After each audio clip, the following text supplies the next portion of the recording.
Hi, it's me again with Corel Draw Tips and Tricks, and I had somebody question or ask a question today about the blend tool.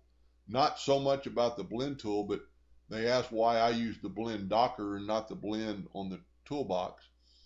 And it's just personal preference. You select both these, go up to Effects, go down to Blend, your blend docker comes up, you hit Apply, uh, click on New Path, put it on a new path, and then blend along full path and hit Apply. And there's a lot of information here, uh, color blending and apply sizing that I never really play with. But you could still use this same. So let's close this Docker and go to the blend tool right here. Now this blend tool is a little bit different. You have to actually select on the two items that way. And then you could new path.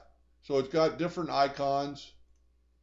And then right here under options, blend along full path, and this is still the same thing. You can make it 15. Now, this blend tool has some presets, and the other one might have presets. I just never mess with them, where you could change some things, but I just never mess with this. Anyway, I hope that helped a little bit, and thank you for watching.